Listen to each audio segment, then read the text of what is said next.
हरे कृष्णा, राधे राधे दोस्तों, जय माता दी। आप सभी माताओं एवं बहनों पर माँ महागौरी की कृपा सदैव बनी रहे। आज आप हमारे चैनल पे श्रवण करेंगे नवरात्रि के 8वें दिन माँ महागौरी की कथा और साथ ही श्रवण करेंगे गर्भ कथा। इसलिए माताओं एवं बहनें, आपसे अनुरोध है कि वीडियो को पूरा देखिए और वीडियो अच्छी लगेगी तो वीडियो को लाइक कीजिएगा और कमेंट्स में जय माता दी जरूर लिखिएगा। और चैनल पे नए हैं और आज मेरी आवाज़ पहली बार सुन रहे हैं तो चैनल को सब्सक्राइब करके बेल आइकन को ऑन कर लीजिएगा, ताकि ऐसे ही वीडियो की नोटिफिकेशन सबसे पहले आपके पास पहुंचे। और हो सके तो और भी हमारे जितने भी माताएं बहनें हैं सबके साथ शेयर कीजिएगा और अपने घर में पल रहे शिशु को, ताकि माताएं एवं बहनें भी सुना सकें। तो आइए बड़ी ही प्रसन्नचित्त मन से माँ महागौरी की कथा का रसपान करते हैं। इसलिए माताएं एवं बहनें, आप एक शांत अवस्था में बैठ जाएं और अपने घर में पल रहे शिशु को धीरे से बुलाएं और श्रवण कराएं माँ महागौरी माता की कथा। माता के नाम से ही प्रकट होता है कि माँ का रूप पूरी तरह से गौर वर्ण है। इनकी उपमा शंख, चक्र और कुंद के पुष्प से की गई है। अष्टवर्षा भवेदी यानी इनकी आयु 8 साल की मानी गई है। इनके सभी आभूषण और वस्त्र सफेद होते हैं, इसलिए इन्हें श्वेतांबर धारा भी कहते हैं। माँ की 4 भुजाएं हैं और का वाहन वृषभ है, इसलिए इन्हें वृषभधा भी कहा जाता है। माँ की ऊपर वाली दाहिनी भुजा अभय मुद्रा में, नीचे वाली दाहिनी भुजा में त्रिशूल धारण करती है। ऊपर वाली बाई भुजा में डमरू और नीचे वाली भुजा में वर मुद्रा धारण करती है। माँ की मुद्रा पूरी तरह से शांत है। पति रूप में भगवान शिव को प्राप्त करने के लिए माँ महागौरी ने कठिन तपस्या की थी। इस वजह से इनका शरीर काला पड़ गया था, लेकिन तब से प्रसन्न होकर भगवान शिव ने देवी के शरीर को गंगा जी के पवित्र जल से धोकर कांतिमय बना दिया। उनका रूप गौर वर्ण का हो गया, इसलिए यह महागौरी कहलाई। पौराणिक कथा के अनुसार भगवान शिव देवी सती के देह त्यागने के कारण बहुत दुखी थे। वे बहुत ही गहन समाधि में चले गए। सभी देवताओं ने उनसे अपनी समाधि भंग करने की बहुत प्रार्थना की, लेकिन भगवान शिव ने समाधि से बाहर आने से इनकार कर दिया और इस तरह वे कई वर्षों तक अपनी समाधि में लीन रहे। इसी बीच तारकासुर नाम का एक राक्षस स्वर्ग में अशांति पैदा करने लगा। तब देवताओं ने माँ दुर्गा की पूजा की और उनसे राक्षस को हराने का उपाय पूछा। तब देवी दुर्गा ने कहा कि जब देवी सती का दूसरा जन्म होगा, वह भगवान शिव को उनकी समाधि से बाहर लेकर आएगी। उसके बाद उनका विवाह भगवान शिव से होगा। उनकी संतान की हर इसी राक्षस का वध करेगी। देवताओं की प्रार्थना के बाद देवी सती ने हिमालय की पुत्री माँ शैलपुत्री के रूप में पूर्ण जन्म लिया। उन्हें माँ पार्वती के नाम से भी जाना जाता है। एक दिन देवर्ष नारद माता पार्वती के महल में पहुंचे और उन्हें अपने पिछले जन्म के बारे में सब याद दिलाया। तब नारद मुनि ने उन्हें बताया कि भगवान शिव को प्राप्त करने के लिए उन्हें कठिन तपस्या करनी होगी, ताकि भगवान शिव को उनके पिछले जीवन के बारे में पता चल सके। माता पार्वती ने भी अपनी सहमति व्यक्त की और अपने राजमहल की सभी सुख सुविधाओं को त्याग दिया। वह एक जंगल में चली गई। वहां पर तपस्या करते हुए उन्हें कई हजार वर्ष बीत गए, लेकिन उन्होंने अपनी तपस्या का त्याग नहीं किया। उन्होंने ठंड, मूसलाधार वर्षा और तूफान सभी मौसम में लगातार तपस्या की। कुछ समय के बाद तो उन्होंने अन्न और जल भी त्याग दिया। अब वे केवल वायु का सेवन करती थी, जिस कारण उनका शरीर बहुत ही कमजोर हो गया था। अत्यधिक तप तपस्या के कारण माता पार्वती ने अपनी सारी शक्तियां खो दी थी। अंत में भगवान शिव उनकी इस कठिन तपस्या से प्रसन्न हुए। उन्होंने दिव्य शक्ति से यह भी जान लिया कि वे देवी सती का ही पूर्ण जन्म है। सारा वृतांत जानने के बाद भगवान शिव देवी पार्वती से विवाह करने को तैयार हुए, क्योंकि देवी पार्वती ने बहुत कठिन तपस्या की थी, जिस कारण वे बहुत ही दुर्बल हो गई थी और उनके शरीर का रंग भी काला पड़ गया था। इसलिए भगवान शिव ने उनका श्रृंगार किया। भगवान शिव ने अपने बालों से गंगा जी के पवित्र जल से माता पार्वती को स्नान कराया। इस पवित्र जल ने माता पार्वती के शरीर से सभी अशुद्धियों को धो दिया। उनके शरीर की मलिन दूर हो गई और उन्होंने अपनी शक्ति और तेज को दोबारा प्राप्त कर लिया। अब माता का वर्ण गौर हो गया था और उनका दिव्य मुख दिव्य आभा से दमकने लगे। इसी कारण माँ दुर्गा के इस रूप को महागौरी के नाम से जाना जाता है। यह थी माँ महागौरी की कथा। आप सुनिए गर्भ कथा। गर्भ कथा इसमें आप श्रवण करेंगे, इसमें आप अपने गर्भस्थ शिशु को सुनाएंगे और आप सुनेंगे कि एक भक्त की पुकार जब चोर ने लूटा कान्हा को। एक कहानी अपने गर्भस्थ शिशु को सुनाने से शिशु में भगवान के जैसे ही गुण आते हैं। इसलिए इस कहानी को सुनने के लिए माताएं एवं बहनें एक शांत अवस्था में बैठ जाए। कोई ऐसा जगह चुने जहां बहुत ज़्यादा डिस्टर्ब ना हो और अपने दोनों हाथ कोमलता से अपने गर्भ पे रखें और अपने बच्चे को धीरे से पुकारें। आओ मेरे बच्चे, तुम्हें एक बहुत ही प्रेरणादायक कहानी सुनाने जा रही हूँ जो एक भक्त की पुकार है। तो चलिए श्रवण करते हैं गर्भ कथा। अगर कहानी अच्छी लगेगी, वीडियो अच्छी लगेगी तो वीडियो को लाइक कीजिएगा और कमेंट बॉक्स में हरे कृष्णा राधे राधे जरूर लिखिएगा। और चैनल पे नए हैं तो चैनल को साथ ही सब्सक्राइब कर लीजिएगा और बेल आइकन को ऑन कर लीजिएगा ताकि ऐसे ही वीडियो के नोटिफिकेशन आप सबके पास सबसे पहले पहुँचे। तो एक पंडित जी थे, वे रोज घर घर जाकर भागवत गीता का पाठ करते थे। एक दिन उन्हें एक चोर ने पकड़ लिया और कहा, तेरे पास जो कुछ भी है मुझे दे दो। तब पंडित जी बोले कि बेटा मेरे पास कुछ भी नहीं है, तुम एक काम करना, मैं यहीं पड़ोस के घर में जाकर भागवत गीता का पाठ करता हूँ। वह यजमान बहुत दानी लोग हैं, जब मैं कथा सुना रहा हूँगा तब उनके घर में जाकर चोरी कर लेना। चोर मान गया। अगले दिन जब पंडित जी कथा सुना रहे थे तब वो चोर भी वहाँ आ गया। तब पंडित जी बोले कि यहाँ से मीलों दूर एक गांव है वृंदावन, वहाँ पर एक लड़का आता है जिसका नाम कान्हा है। वह हीरो जवाहरात से लादा रहता है। अगर कोई लूटना चाहता है तो उसको लूटो। वह रोज़ रात को उस पीपल के पेड़ के नीचे आता है जिसके आसपास बहुत सी झाड़ियाँ हैं। चोर ने यह सुना और खुशी खुशी वहाँ से चला गया। वह चोर अपने घर गया और अपनी बीवी से बोला कि आज मैं एक कान्हा नाम के बच्चे को लूटने जा रहा हूँ, मुझे रास्ते में कुछ खाने के लिए कुछ बांध कर दे दो। पत्नी ने कुछ सत उसको दे दिया और कहा कि बस यही है जो कुछ भी है। चोर वहाँ से यह संकल्प लेकर चला कि अब तो मैं उस कान्हा को लूट के ही आऊँगा। वह पैदल ही पैदल टूटे चप्पल में ही वहाँ से चल पड़ा। रास्ते में कान्हा का नाम लेते हुए वह अगले दिन शाम को वहाँ पहुँचा जो जगह उसे पंडित जी ने बताई थी। अब वहाँ पहुँचकर उसने सोचा कि अगर मैं यहीं सामने खड़ा हो गया तो बच्चा मुझे देखकर भाग जाएगा, तो मेरा यहाँ आना बेकार हो जाएगा। इसलिए उसने सोचा क्यों ना पास वाली झाड़ियों में ही छुप जाऊँ। वह जैसे ही झाड़ियों में घुसा, झाड़ियों के कांटे उसे चुभने लगे। उस समय उसके मुंह से एक ही आवाज़ आई, कान्हा कान्हा। उसका शरीर लहू लुहान हो गया, पर मुंह से सिर्फ यही निकला, कान्हा आ जाओ, कान्हा आ जाओ। श्री कृष्ण ने अपने भक्त की ऐसी दशा देख के कान्हा जी चल पड़े। तभी रुक्मणी जी बोली कि प्रभु कहाँ जा रहे हो, उसको लूट लेगा। प्रभु बोले कि कोई बात नहीं, अपने ऐसे भक्तों के लिए तो मैं लूट जाना तो क्या मिट जाना भी पसंद करूँगा। ठाकुर जी बच्चे का रूप बना के आधी रात को वहाँ आए। वह जैसे ही पेड़ के पास पहुँचे, चोर एकदम से बाहर आ गया और उन्हें पकड़ कर बोला, ओ कान्हा, तूने मुझे बहुत दुखी किया है। अब यह चाकू देख रहा है ना, अब चुपचाप अपने सारे गहने मुझे दे दे।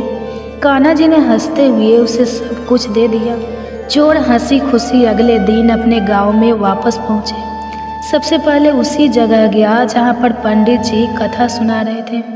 जितने भी गहने वह चोरी करके लाया था उनका आधा उसने पंडित जी के चरणों में रख दिया। जब पंडित जी ने पूछा कि यह क्या है, तब उसने कहा, आपने ही मुझे उस कान्हा का पता दिया था, मैं उसको लूट के आया हूँ और यह आपका हिस्सा है। पंडित जी ने सुना तो यकीन ही नहीं हुआ। वे बोले कि मैं इतने सालों से पंडिताई कर रहा हूँ, वो मुझे आज तक नहीं मिला। तू जैसे पापी को कान्हा कहाँ से मिल सकता है। चोर के बार बार कहने पर पंडित जी बोले कि चल मैं भी चलता हूँ तेरे साथ, वहाँ पर मुझे भी दिखा कि कान्हा कैसा दिखता है। और वह दोनों चल दिए। चोर ने पंडित जी को कहा कि आओ मेरे साथ, यहाँ पर छुप जाओ। दोनों का शरीर लहूलुहान हो गया और मुंह से बस एक ही आवाज़ निकली, कान्हा कान्हा आ जाओ। ठीक मध्य रात्रि कान्हा जी बच्चे के रूप में फिर वही आए। दोनों झाड़ियों से बाहर निकल आए। पंडित जी की आंखों में आंसू थे, वे फूट फूट के रोने लगे, चोरों के चरणों में गिर गए और बोले कि हम जिसे आज तक देखने के लिए तरसते रहे, जो आज तक लोगों को लूटता आया है, तुमने उसे ही लूट लिया। तुम धन्य हो, आज तुम्हारी वजह से मुझे कान्हा के दर्शन हुए। तुम धन्य हो। ऐसा है हमारे कान्हा का प्यार। आपने सच्चे भक्तों के लिए, जो उसे सच्चे दिल से पुकारते हैं तो भागे भागे चले आते हैं। तो प्रेम से कहिए श्री राधे श्री राधे। मेरे तो गिरधर गोपाल, दूसरों न कोई व्यक्ति जो चाहे बन सकता है, यदि वह विश्वास के साथ इच्छित वस्तु पर लगातार चिंतन करे। मन बहुत चंचल है, जो इंसान के दिल में उथल पुथल कर देता है। जैसे वे मेरे पास आते हैं वैसे ही मैं उन्हें ग्रहण करता हूँ। सभी पथ पार्थ मानव को मेरी ओर ले आते हैं। इंद्रियों से मिलने वाला सुख पहले तो अमृत जैसा लगता है, लेकिन अंत में यह वही के कड़वा होता है। जब ध्यान में महारत हासिल हो जाती है तो मन हवा रहित स्थान में दीपक की लौ की तरह अडिग रहता है। हे अर्जुन, तीनों लोकों में मेरे पाने के लिए कुछ भी नहीं है और ना ही कुछ ऐसा है जो मेरे पास नहीं है। मैं अभिनय करना जारी रखता हूँ, लेकिन मैं अपनी किसी ज़रूरत से प्रेरित नहीं हूँ। कर्म मुझ पर इसलिए नहीं टिकते क्योंकि मैं उनके परिणामों से जुड़ा नहीं हूँ। जो लोग इसे समझते हैं और इसका अभ्यास करते हैं वे स्वतः में रहते हैं। ज्ञान की भेंट किसी भी भौतिक भेंट से बेहतर है, क्योंकि सब कामों का लक्ष्य आत्मिक बुद्धि है। जैसे आग की गर्मी लकड़ी को राख कर देती है, वैसे ही ज्ञान की आग सभी कर्मों को भस्म कर देती है। अपना काम हमेशा दूसरों के कल्याण को ध्यान में रखकर करें। अप्राकृतिक कर्म बहुत तनाव पैदा करता है। हर व्यक्ति का विश्वास उसकी प्रकृति के अनुसार होता है। मैं उन्हें ज्ञान देता हूँ जो सदा मुझसे जुड़े रहते हैं और जो मुझसे प्रेम करते हैं। मेरी कृपा से कोई का सभी कर्तव्यों का निर्वाह करते हुए भी बस मेरी शरण में आकर अनंत अविनाशी निवास को प्राप्त करता है। जो कार्य में निष्क्रियता और निष्क्रियता में कार्य देखता है वह एक बुद्धिमान व्यक्ति है। मैं धरती की मधुर सुगंध हूँ, मैं अग्नि की उष्मा हूँ, मैं ही सभी जीवित प्राणियों का जीवन भी और मैं ही सन्यासियों का आत्मसंयम हूँ। तुम उसके लिए शोक करते हो जो शोक करने की योग्य नहीं, और फिर भी ज्ञान की बातें करते हो। बुद्धिमान व्यक्ति न जीवित और न ही मृत व्यक्ति के लिए शोक करते हैं। बुद्धिमान व्यक्ति को समाज कल्याण के लिए बिना आसक्ति के काम करना चाहिए। कर्म मुझे बांधता नहीं, क्योंकि मुझे कर्म के प्रतिफल की कोई इच्छा नहीं। श्री कृष्ण का कहना है कि मनुष्य को हमेशा अपने मन में यह विचार लाना चाहिए कि ईश्वर के अलावा कोई और उसका इस संसार में सहारा नहीं है। अहंकार तब जब हम यह भूल जाते हैं कि जो प्रशंसा हमें मिल रही है वह हमारे गुणों की होती है, ना कि हमारी। भगवान श्री कृष्ण का कहना है कि संसार का एकमात्र नियम है परिवर्तन। जो कल किसी और का था वह आज आपका है और कल किसी और का हो जाएगा। भविष्य की चिंता छोड़ दो। वही ईश्वर जिसने आज तक तुम्हारा साथ दिया है वह कल भी तुम्हारी मदद करेगा। आप वही बन जाते हैं जिस पर आपको विश्वास होता है कि आप बन सकते हैं। जो कुछ भी आपके साथ घटित हुआ है वह अच्छे के लिए हुआ है। जो हो रहा है वह भी अच्छे के लिए है, और जो आगे होगा वह भी आपके भले के लिए होगा। श्री कृष्ण कहते हैं कि बुरे कर्म अनायास हो जाते हैं, जबकि अच्छे कर्म स्वेच्छा से किए जाते हैं। अगर व्यक्ति शिक्षा से पहले संस्कार, व्यापार से पहले व्यवहार और भगवान से पहले माता पिता का सम्मान करे तो उसका जीवन कभी भी परेशानियों से ग्रस्त नहीं होगा। भगवान श्री कृष्ण कहते हैं कि संसार में कुछ भी समाप्त नहीं होता। हर अंत के बाद एक नई शुरुआत का इंतजार होता है। जीवन में कभी अवसर मिले तो दूसरों के सारथी बने, ना कि स्वार्थी। धर्म का असली रूप कर्मों से भी परिशासित होता है। कर्मों के बिना धर्म की कोई असल पहचान नहीं है। श्री कृष्ण कहते हैं कि आत्मा शाश्वत है, इसलिए मृत्यु से डरने का कोई कारण नहीं है। अपना मन हमेशा कार्य पर केंद्रित रख, परिणाम या इनाम की चिंता ना करें। श्री कृष्ण कहते हैं कि मैं ही इस सृष्टि का निर्माण, पालन और संहार करता हूँ। लोग सत्य को छुपाने की कोशिश करते हैं, लेकिन सत्य कभी भी दब नहीं सकता और ना ही मिट सकता है। मौन सबसे अच्छा जवाब है जब सामने वाले व्यक्ति के लिए आपके शब्दों की कोई अहमियत ना हो। भगवान श्री कृष्ण कहते हैं कि जब भी संसार में अधर्म बढ़ेगा और धर्म कमजोर होगा, तब मैं ताड़ लूँगा और धर्म की पुनः स्थापना करूँगा।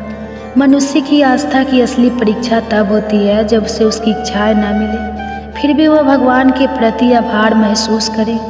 जीवन और युद्ध में सफलता केवल 3 गुणों से मिलती है: धैर्य, धर्म और साहस। श्री कृष्ण कहते हैं कि जो व्यक्ति अपने मन पर नियंत्रण नहीं रखता, उसका मन उसे नियंत्रित कर लेता है और वही उसका शत्रु बन जाता है। समय जैसा भी हो, मनुष्य को हमेशा अपने परिवार के साथ रहना चाहिए। परिवार के साथ सुख आए तो वह बढ़ता है और दुख आए तो वह बढ़ जाता है। श्री कृष्ण कहते हैं कि अच्छे लोगों का संग भगवान श्री की कृपा से मिलता है, लेकिन बुरी संगति का चुनाव हम खुद करते हैं। मनुष्य को हमेशा अपनी वाणी पर संयम रखना चाहिए, क्योंकि एक बार वाणी से निकला शब्द कभी वापस नहीं आता। सुख और दुख का आना जाना जैसे सर्दी गर्मी का बदलाव है, इसलिए हमें इनसे प्रभावित नहीं होना चाहिए। श्री कृष्ण कहते हैं कि मैं हमेशा तुम्हारे पास और साथ रहता हूँ, चाहे तुम कुछ भी कर रहे हो। कृष्ण कहते हैं अगर आप किसी को छोटा समझ रहे हैं तो यह आपके अहंकार का परिणाम है या आप उसे ठीक से नहीं देख रहे हैं। जीवन में कभी निराश मत हो, क्योंकि कमज़ोर वक्त होता है, आप नहीं। जब व्यक्ति अपनी इंद्रियों के वश में होता है तो हमेशा समस्याओं का सामना करता है। व्यक्ति उस चीज़ पर शोक करता है जो उसके योग्य नहीं होती। एक बुद्धिमान व्यक्ति कभी किसी जीवित या मृत के लिए शोक नहीं करता। अगर आप दूसरे से अच्छे की उम्मीद रखते हैं तो खुद भी बुरा करके उन्हें निराशा ना करें। संकट केवल तुम्हारे भीतर छुपी शक्ति को बाहर लाने का एक अवसर है। विश्वास रखो, तुम्हारा संघर्ष तुम्हें महान बनाएगा। जब तुम मुश्किलों से घिरे होते हो, भगवान तुम्हारे साथ होते हैं। यही तुम्हारी ताकत है, यही तुम्हारा सहारा है। जितना गहरा अंधेरा होता है, उतनी ही चमकदार रोशनी सामने होती है। मुश्किलों का सामना करना जीवन की सच्ची परीक्षा है। संकट की घड़ी में अपने भीतर की शक्ति को पहचानो, क्योंकि जो भीतर से मजबूत होते हैं वही बाहरी तूफानों से कभी नहीं टूटते। तुम्हारी कठिनाइयाँ तुम्हारे हौसले को परखने का माध्यम है और यह तुम्हें असाधारण रूप से मजबूत बनाएगी। समस्या चाहे जैसी हो, तुम उससे कहीं ज़्यादा बड़े हो। जैसे पत्ते तूफान के बाद भी झड़ते नहीं, वैसे ही तुम भी हर कठिनाई के बाद मजबूत हो जाओगे। कभी हार मत मानो, क्योंकि जीवन में हर संघर्ष तुम्हें नया अनुभव और शक्ति देता है। समय चाहे जैसा हो, भगवान तुम्हारे साथ है। जब तुम आत्मविश्वास से भरे होते हो, तब तुम्हें कोई भी संकट नहीं डिगा सकता। जो गहरी परेशानियों से गुजरता है वही असल में जीवन को समझता है। संकट के बाद ही सफलता की पहचान होती है। जो आदमी मुश्किलों से डरता नहीं, वही सच्चा योद्धा कहलाता है। हर चुनौती के बाद सफलता तुम्हारे कदम चूमेगी। कभी भी अपने रास्ते में आने वाली मुश्किलों से घबराना नहीं चाहिए। याद रखो, बिना अंधेरे के उजाला नहीं आता और बिना संघर्ष के सफलता नहीं मिलती। संकट तुम्हारी ताकत को बढ़ाने का एक साधन है। जब तुम इसे सच्चे मन से स्वीकार करते हो, तभी तुम परिपूर्ण होते हो। कभी भी यह मत सोचो कि तुम अकेले हो। भगवान हमेशा तुम्हारे साथ होते हैं और तुम हर कठिनाई उभरने की शक्ति रखते हो। धैर्य और विश्वास रखो, तुम जो चाहो वही पा सकते हो। हर मुश्किल के बाद तुम्हारी मंजिल और करीब होगी। धीरज और समर्पण के साथ जो संघर्ष करता है वही जीवन में हर कठिनाई को पार करता है। मुसीबत चाहे कितनी भी बड़ी हो, भगवान की कृपा से तुम उसे पार कर सकोगे। अगर तुम विश्वास से भरे रहोगे। संकट में ही छुपी होती है सफलता। अगर तुम खुद पर विश्वास रखते हो तो कोई भी मुश्किल तुम्हें डिगा नहीं सकती। समय की सबसे बड़ी परीक्षा संकट होती है, लेकिन तुम उसे पार करके अपने जीवन की सच्ची पहचान पा सकते हो। कभी भी अपने मार्ग से मत हटो, चाहे कितनी भी कठिनाइयाँ क्यों ना आए। भगवान तुम्हारे साथ है। तुम्हारी आत्मा से जो जुड़ा होता है वही हर कठिनाई से लड़ सकता है। आत्मविश्वास और भगवान की कृपा तुम्हें हमेशा मार्गदर्शन देगी। जो अपने कर्म के फल के प्रति आसक्ति को नहीं छोड़ सकते वे मार्ग से कोसों दूर है। कठिन समय में आत्मविश्वास और आस्था से बढ़कर कोई सहारा नहीं होता। अपने भीतर विश्वास रखो, तुम हर मुश्किल को पार कर सकते हो। समय चाहे जैसे हो, अपने कर्मों में निष्ठा और ईमानदारी बनाए रखो। यह तुम्हें हर स्थिति से बाहर निकालेगी। जो अपने भीतर से हार नहीं मानता वही जीवन के कठिन द्वार से निकलकर सफलता की ओर बढ़ता है। दुनिया में हर संघर्ष का उद्देश्य तुम्हें जीवन का सच्चा रूप दिखाना है। इसे आत्मसात करो और आगे बढ़ो। तुम्हारी शक्ति किसी से भी ज़्यादा है, बस ज़रूरत है खुद पर विश्वास करने की। अपने प्रयासों से तुम हर मुश्किल को पार कर सकते हो। कठिन समय के बाद ही सफलता के दरवाजे खुलते हैं। जो धैर्य रखता है वही सच्चा विजेता है। समय चाहे जैसा हो, अपना कर्तव्य निभाते रहो।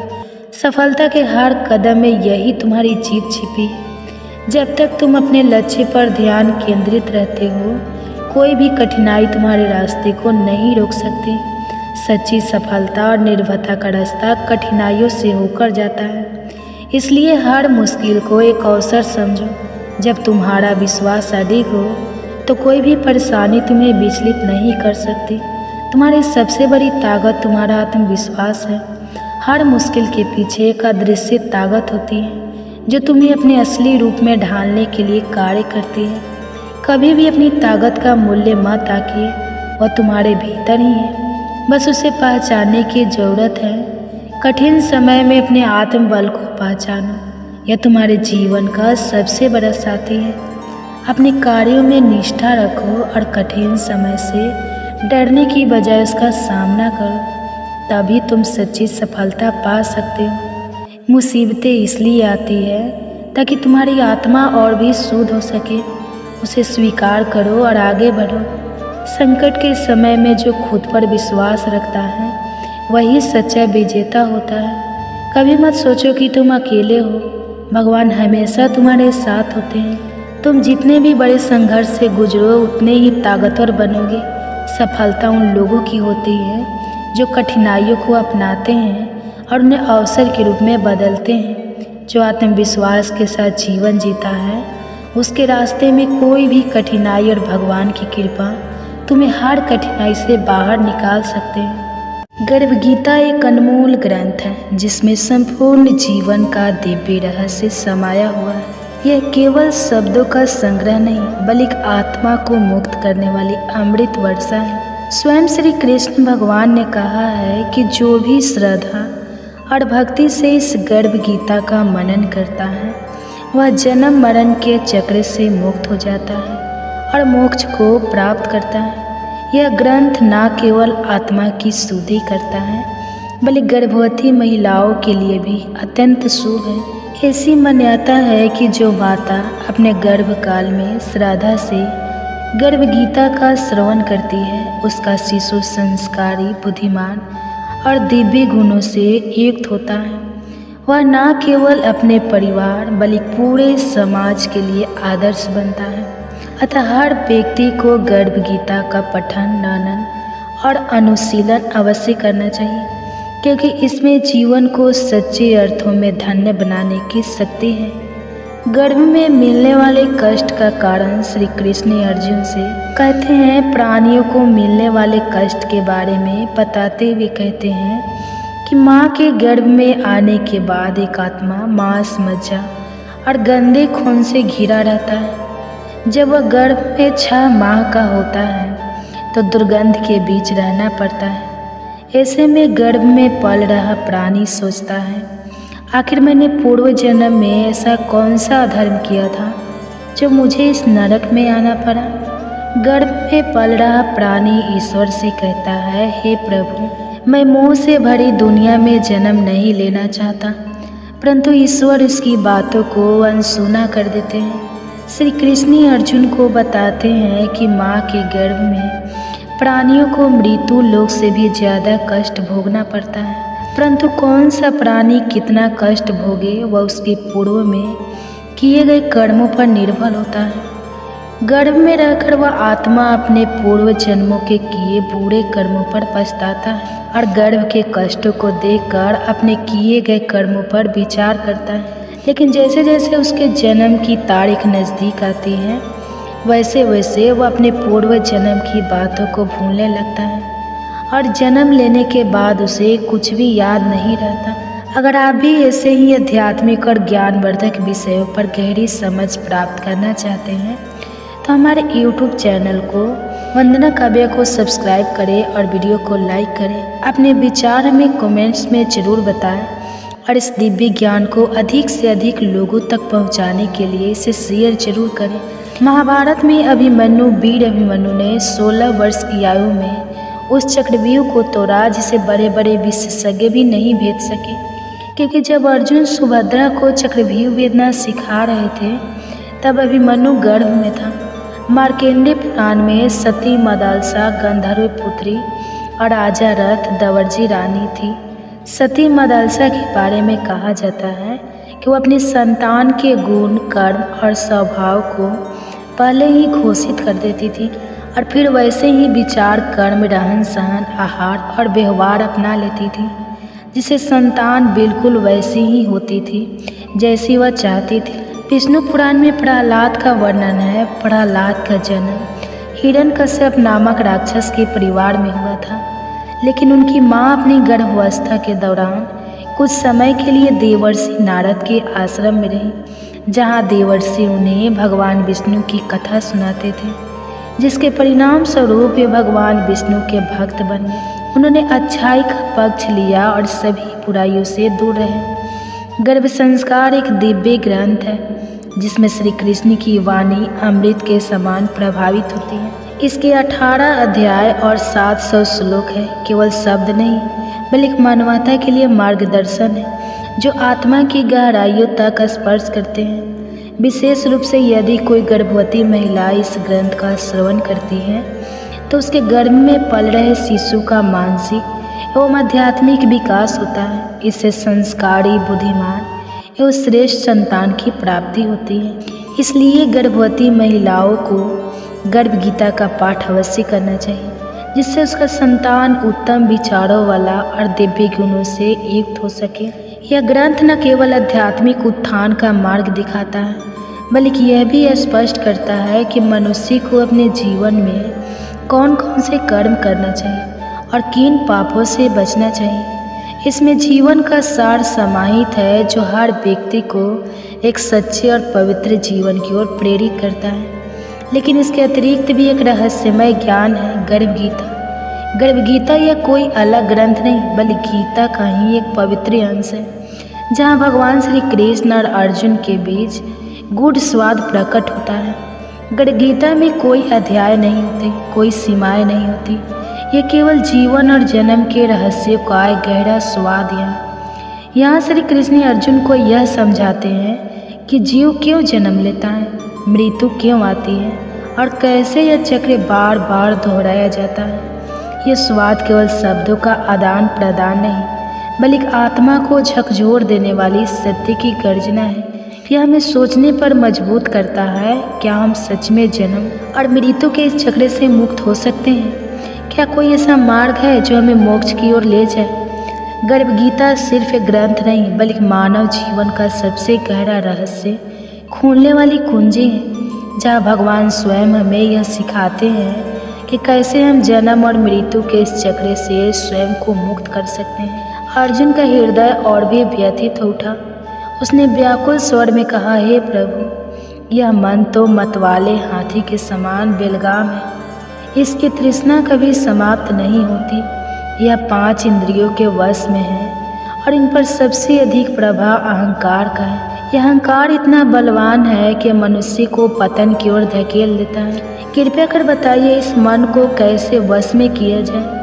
भगवान श्री कृष्ण ने धैर्यपूर्वक कहा, हे अर्जुन, यह मन सचमुच हाथी के समान उदंग है। इसकी तृष्णा इसे कभी स्थित नहीं रहने देती। यह काम, क्रोध, लोभ, मोह और अहंकार के अधीन होकर अपने ही विनाश का कारण बनता है। किंतु जैसे एक मतवाले हाथी को अंकुश से नियंत्रित किया जाता है, वैसे इस मन रूपी हाथी को वश में करने का एकमात्र उपाय है ज्ञान का। अंकुश अहंकार से ग्रस्त पानी अंधकार में गिरता है, नरक के गर्भ में जमा जाता है, किंतु जो ज्ञान के प्रकाश को धारण करता है वह स्वयं को बचा लेता है। अर्जुन ने व्याकुल होकर पूछा, हे कृष्ण, यह प्राणी बार बार गर्भ में क्यों आता है? यह जन्मते ही पीड़ा क्यों सहता है?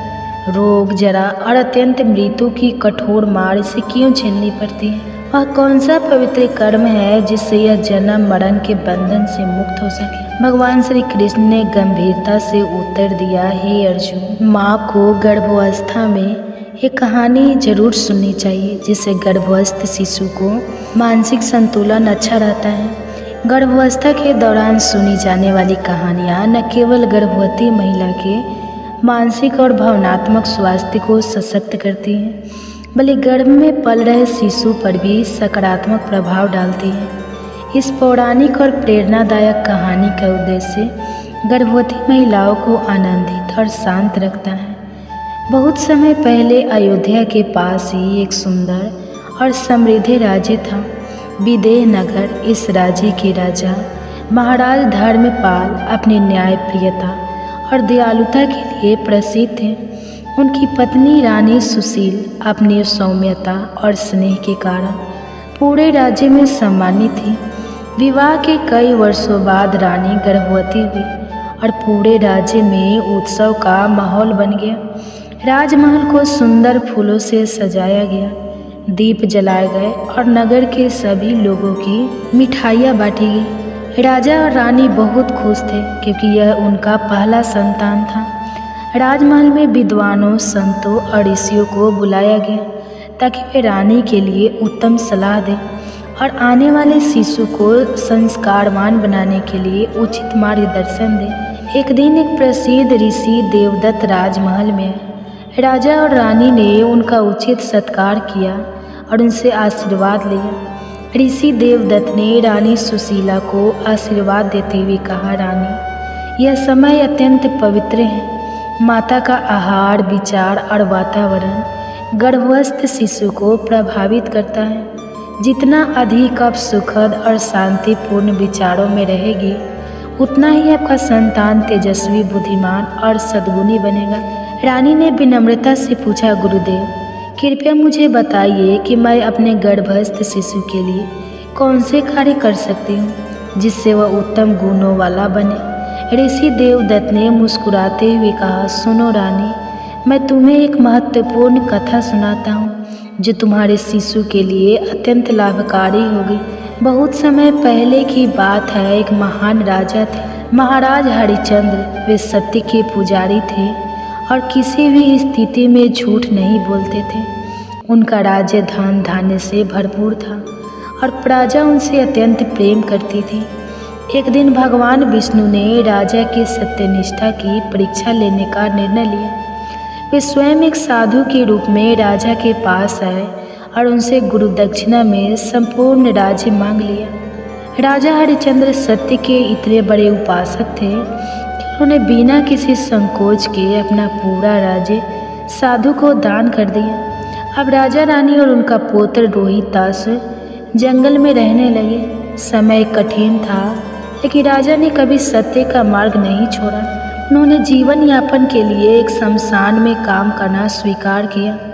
रानी ने मेहनत कर जीवन यापन किया और पुत्र रोहिताश्वर ने भी अपने माता पिता का साथ दिया। एक दिन जब रोहिताश्वर बीमार पड़ा तो रानी ने राजा से सहायता मांगी, लेकिन राजा ने कहा कि जब तक कोई दान नहीं देगा वे कुछ नहीं कर सकते। रानी ने धैर्य रखा और भगवान पर विश्वास बनाए रखा। अतः भगवान विष्णु ने स्वयं प्रकट होकर राजा की परीक्षा समाप्त की और उन्हें उनके राज्य और वैभव को पुनः प्रदान किया। कथा से सीख और रानी का गर्भकाल ऋषि देवदत्त ने कथा समाप्त करते हुए कहा, हे रानी, इस कथा से हमें यह शिक्षा मिलती है कि सत्य, धैर्य और भगवान पर विश्वास रखने से सबसे कठिन समय भी पार हो जाता है। तुम्हें भी गर्भावस्था में धैर्य रखना चाहिए और शुभ विचारों में लीन रहना चाहिए, जिससे तुम्हारे शिशु में भी यही गुण है। रानी सुशील ने यह कथा सुनकर अपने मन में दृढ़ निश्चय किया कि वह सदैव सच्चाई और धैर्य का पालन करेगी। उन्होंने अपने दिनचर्या में धार्मिक ग्रंथों का पाठ, भजन और सत्संग को शामिल किया।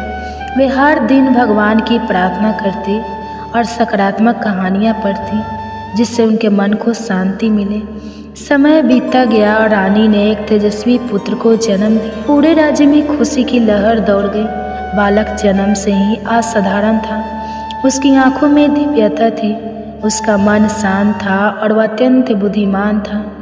जब वह बड़ा हुआ तो वह सत्यवादी और धैर्यशील बना और अपने पिता की भांति न्यायप्रिय राजा बना। यह कथा सुनाने के बाद ऋषि देवदत्त ने आशीर्वाद देते हुए कहा, रानी, जैसा तुमने सोचा वैसा ही तुम्हारे शिशु का स्वभाव होगा, इसलिए सदा शुभ विचारों में रहो और तुम्हारे संतान को उत्तम गुण प्राप्त होंगे। इस कथा से हमें यह सीख मिलती है कि गर्भवती महिलाओं के विचार, उनकी दिनचर्या और उनके सुने सुनाए गए शब्द सीधे शिशु पर प्रभाव डालते हैं। इसलिए गर्भवती स्त्रियों को चाहिए कि वे अच्छी कहानियाँ और धार्मिक ग्रंथ पढ़ें, जिससे सकारात्मक ऊर्जा मिले। सत्य, धैर्य और प्रेम की भावना बनाए रखें, जिससे शिशु में भी यह गुण विकसित हो। शुभ और मधुर संगीत सुने, जिससे मानसिक शांति बनी रहे। भगवान में विश्वास रखें और नियमित प्रार्थना करें, जिससे आत्मिक बल प्राप्त हो। प्राकृतिक वातावरण में समय बिताएं ताकि मन प्रसन्न रहे और शिशु को न सकारात्मक ऊर्जा मिले। जब गर्भवती माता खुश और शांत रहती है तो गर्भ में पल रहा शिशु भी प्रसन्न रहता है और एक महान व्यक्तित्व के रूप में विकसित होता है। यही इस कथा का संदेश है।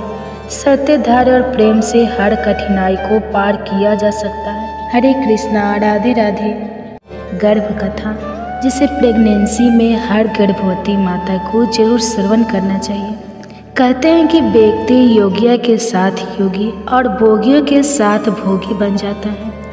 व्यक्ति को जीवन के अंतिम राहों में उसे कौन सी गति मिलेगी, यह भी उसकी संगति पर ही निर्भर करता है। संगति का जीवन में बहुत गहरा प्रभाव पड़ता है। संगति से मनुष्य जहाँ महान बनता है, वहीं बुरी संगति से उसका पार्टनर भी हो जाता है। और आज संतान को ऐसे ही एक प्रेरक प्रसंग के बारे में सुनाए, जो उसे बताएगी कि जीवन में अच्छा साथ होने का कितना ज़्यादा फायदा होता है। आइए कथा को प्रारंभ करें। सभी माताएं शांत भाव से बैठ जाए, अपने दोनों हाथ अपने गर्भ पर रख लें, कोमलता से अपनी आंखें बंद कर लें और अपनी संतान से कहे, आओ मेरे बच्चे, मैं तुम्हें एक कथा सुनाती हूँ। एक बार की बात है, राजकुमार को तोता पालने का मन किया। राजा को बताया गया। तब राजा ने अपने मंत्रियों से कहा, मंत्रीवर, राजकुमार को एक तोता पालने का मन है, जाकर आज शाम तक ही कहानी से तोता लेकर आओ। तोता एकदम से तो कहानी मिलता नहीं था, इसलिए मंत्री एक संत के पास गए और कहा, भगवान, राजा साहब एक तोता लेने की जिद कर रहे हैं, आप अपना तोता दे दो तो बड़ी कृपा होगी। संत ने कहा, ठीक है, ले लो। राजा ने सोने के पिंजरे में बड़े स्नेह से तोता की सुख सुविधा का प्रबंध किया। तो तब ब्रह्मा मुहूर्त में बोलने लगा तोता, जय श्री राम, ओम तत्सव, ओम तत्सव। उठो राजा, उठो महारानी, दुर्लभ मानव तन मिला है, यह सोने के लिए नहीं है, भजन करने को मिला है। राजा परिवार बड़े सवेरे उठकर उसकी बातें सुना करता था। राजा कहते थे कि तोता क्या मिला, हमें तो एकांत ही मिल गया। पर हर जीव की एक निश्चित आयु होती है। एक दिन वह तोता मर गया। राजा, रानी, राज परिवार और पूरे राज्य में हफ्तों तक शोक मनाया गया। झंडा झुका दिया गया। किसी प्रकार राज परिवार ने शोक का वर्णन किया और राजकाज पे पुनः गए। राजा साहब ने कहा, मंत्रीवर, खाली पिंजरा सूना लगता है, एक और तोता की व्यवस्था की जाए। मंत्री ने इधर उधर देखा, एक कसाई के यहाँ वैसा ही बहुत तोता पिंजरे में टंगा देखा। मंत्री ने कहा कि राजा साहब चाहते हैं कि यह तोता उन्हें मिले। तब कसाई ने बोला कि ठीक है। कसाई वाला तोता राजा के पिंजरे में पहुंच गया। राज परिवार बहुत प्रसन्न था। सबको लगा कि वही तोता जीवित होकर चला आया है। दोनों की नासिक, पंख, आकर, चितवन सब एक जैसे थे, लेकिन बड़े सवेरे तू इस प्रकार राजा को बुलाने लगा जैसे वह कसाई अपने नौकरों को उठाता था। उठ हरामी के बच्चे, पढ़ा हुआ है साला, एक दो चप्पल की लगाऊंगी तभी समझ आएगी। चल उठ जा यहाँ से, मेरे लिए अंडे ला और फिर मुर्गियों को काट। कमीने यही बात को बार बार दोहराने लगा। राजा को इतना क्रोध आया कि उसने तोता को पिंजरे से निकाला और गर्दन मरोड़ के केले के बाहर फेंक दिया। मेरे बच्चे वे दोनों तोता सेज भाई थे, पर एक ही गर्दन मरोड़ दी गई तो दूसरे के लिए झंडा झुका दिए गए। भंडारा किया गया, शोक मनाया गया। आखिर भूल हुई तो कहाँ हुई?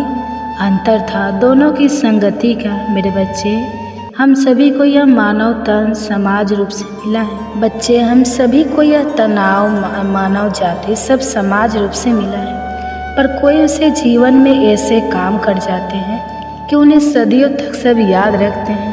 तो कहानी कुछ लोग ऐसे भी होते हैं जिससे उनके माता पिता परिवारजन की तंग आ जाते हैं। तो इसलिए कहा जाता है कि हम सदैव अच्छे लोगों का, अच्छी किताबें का संग करना चाहिए।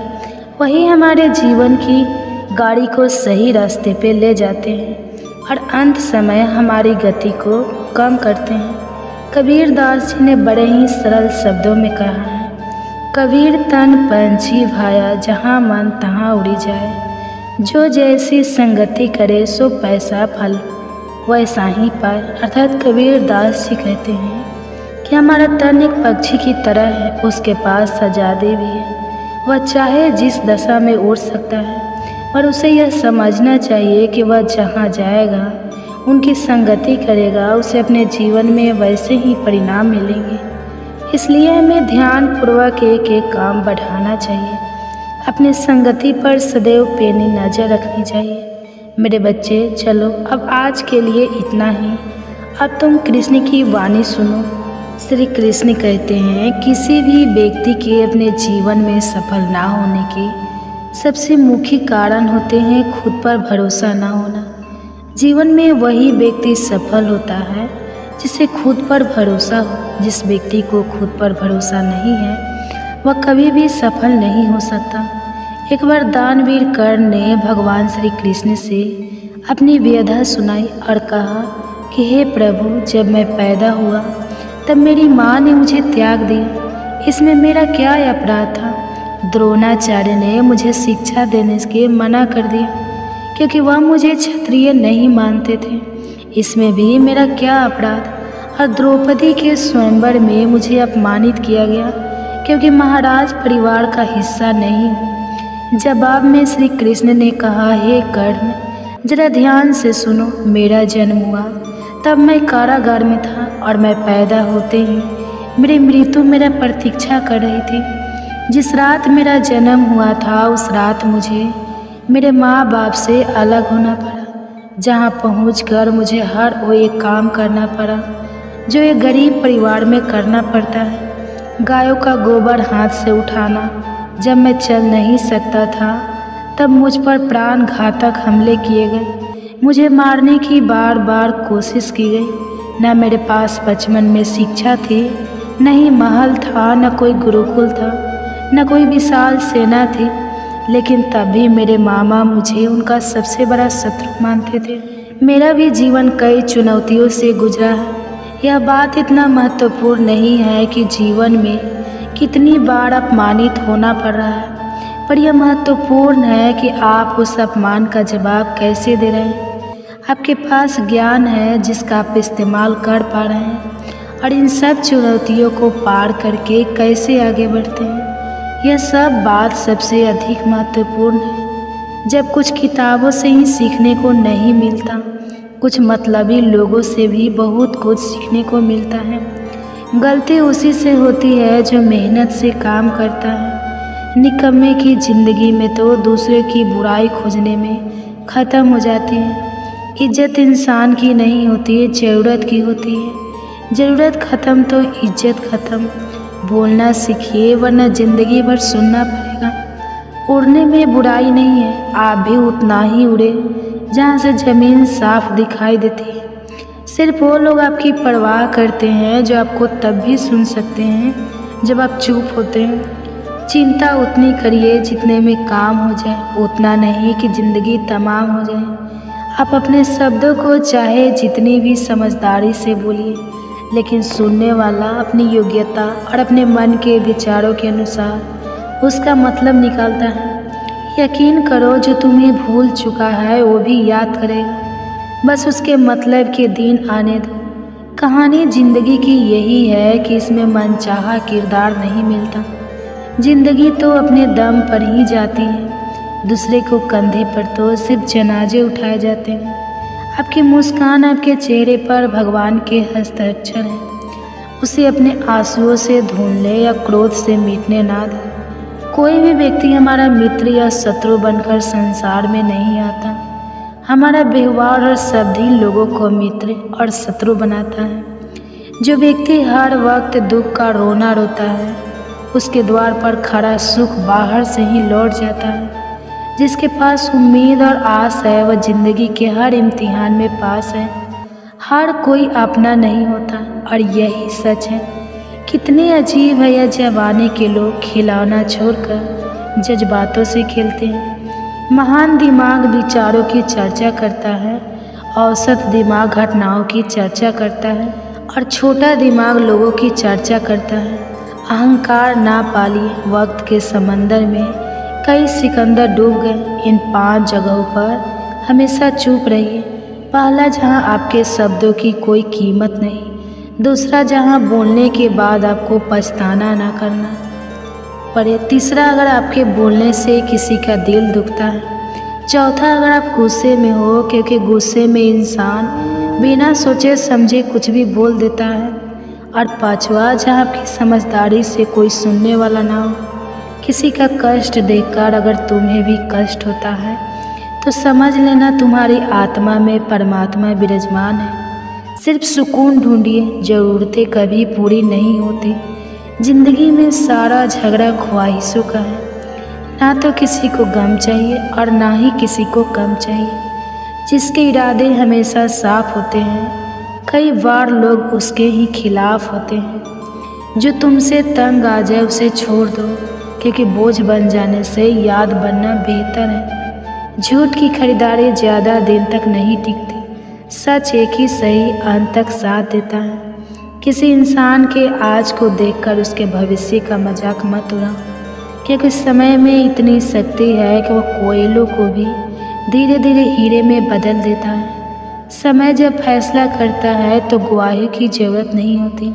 इंसान का काम तमाम करने वाला शब्द है, कल करूँगा। ना तो अधिक बोलना अच्छा है, ना ही ज़रूरत से ज़्यादा चुप रहना। जैसे बहुत अधिक वर्षा होना भी अच्छा नहीं है, वैसे बहुत अधिक धूप भी अच्छी नहीं होती। विचार कीजिए, जब हमारा जन्म हमारी मर्जी से नहीं होता तो मरण भी हमारी मर्जी से नहीं होता। तो इस जन्म मरण के बीच में होने वाली सारी व्यवस्था हमारी मर्जी से कैसे हो सकती है। ज़िंदगी में हर मौके का फ़ायदा उठाओ और किसी के मजबूरी का नहीं। अगर ज़िंदगी मौका देती है तो धोखा भी देती है। आज के ज़माने में सुखी होना तो स्वार्थी बनना पड़ेगा। यह हम नहीं, इस युग की सत्य हकीकत है। जो हमारे जज्बातों की कदर नहीं कर सकते, उनके पीछे पागल होना प्यार नहीं, बेवकूफ़ी है। हवाएं अगर मौसम का रुख बदल सकती हैं तो दुआएं भी मुसीबत का पल जरूर बदल सकती है। जो दिल में है उसे कहने की हिम्मत रखो, जो दूसरे के दिल में है उसे समझने की समझ रखो। रिश्ते कभी नहीं टूटेंगे। अपनी लगन, धैर्य, हिम्मत और सकारात्मक विचारों के सहारे इंसान अनेक विकट परिस्थितियों में भी सफलतापूर्वक बाहर आ सकता है। यह एक निश्चित बात है कि आप काम खत्म नहीं कर सकते। अगर आप काम शुरू नहीं करेंगे, किसी भी काम का सबसे कठिन हिस्सा काम को शुरू करना है। कभी हार मत मानो, आज कठिन है, कल बेहतर होगा, लेकिन कल के दिन के बाद सुनहरा होगा। अगर इंसान में कुछ करने की इच्छा हो तो दुनिया में कुछ असंभव नहीं है। जहाँ दूसरों को समझना मुश्किल हो जाए, वहाँ खुद को समझ लेना ही बेहतर है। बदन है मिट्टी का, सांसें सारी उधार है, घमंड भी है तो किस बात का, यहाँ तो हम सब किराएदार हैं। परेशानियाँ जिंदगी का हिस्सा है, जिसने अपनी परेशानियों पर कदम रखा है वह जीत गया है, और जिसने अपनी परेशानियों को सर पर सवार कर लिया वह लूट गया।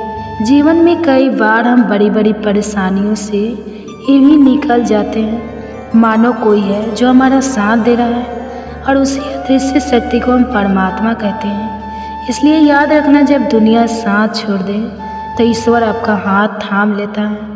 क्रोध के सामने थोड़ा रुकना सीखो, और गलती के सामने थोड़ा झुकना सीखो।